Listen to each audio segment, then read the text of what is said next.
Now, before we begin, it seems most fitting for me to take but a moment for explanation. For our story, no doubt very familiar to most, but perhaps for some, not so. It's true that words of various combinations can be interwoven to contain the story of Christmas. Songs can be sung, dramatics displayed, and yet the meaning never altered, no, never changed.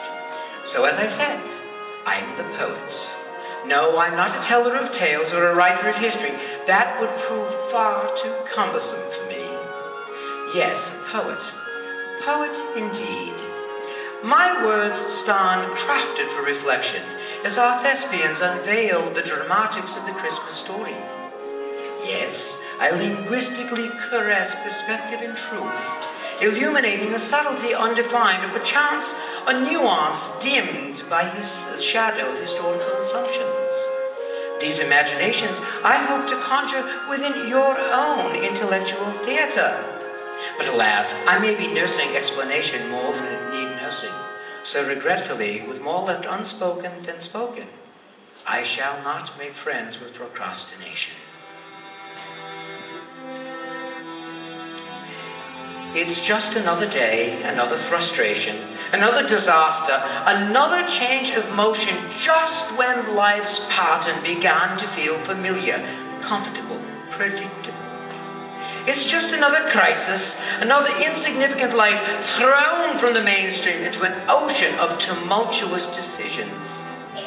It's just another indiscernible truth, an unchangeable alteration, an impossible possibility. It's life emerging from generations upon generations of death. It's Christmas.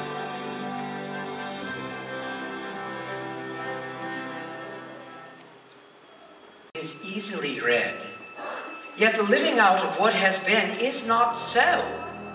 Great stories of old passed down from generation to generation of men and women who, when faced with untold opposition, put their trust in an unseen God and overcame.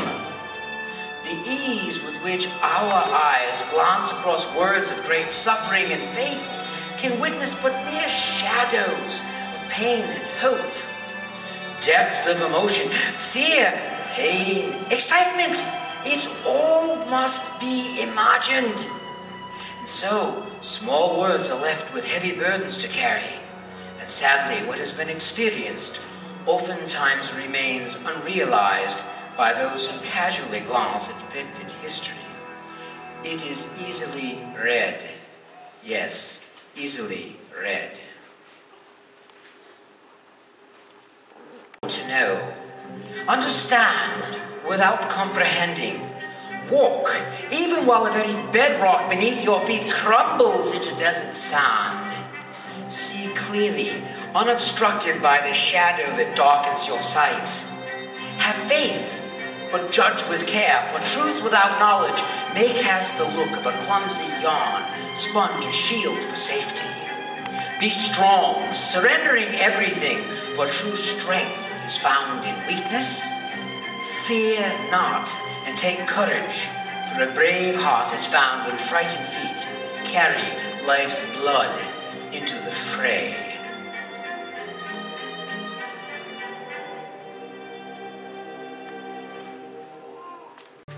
Faith in living color, as it were, may look less like a rainbow and more like an unfinished masterpiece, the work unrecognizable at first for those who view the crafting in progress, for they cannot yet understand what is to be revealed. However, the master artist finds himself but a few short strokes away. No day is the same as another. Life, in the absence of change, often suffers mundane stagnation. Even water, held motionless after a time, may become an unwelcome friend. The expected in this way lends itself to the illness of security. Security gives rise to self-sufficiency, and self-sufficiency unashamedly proclaims independence. Such boisterous attitudes equate to nothing short of idolatry. Now, do away with the false knowing, and faith becomes the assurance of things hoped for and the conviction of things not seen. To walk on a natural road then seems most natural.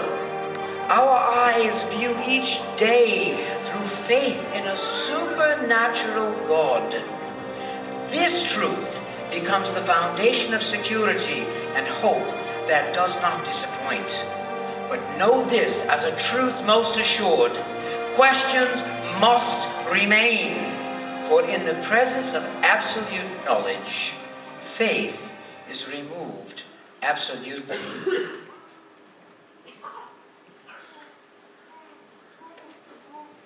Great men long ago stood in faith, while those around them bent fearful knees.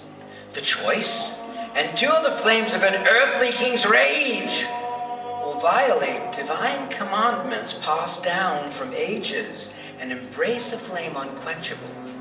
For to bow to a God who is no God at all would be to incur a fee too high for mortal man to pay. And as faithful men, all three, bound for fire, felt a certain death. God's wonders were revealed. No heat, no pain, no twisting agony, but now witness free men walking in impossible reality among the flames, communing with the King of Kings. And thus a cauldron designed for destruction by faith becomes a vessel crafted unto redemption.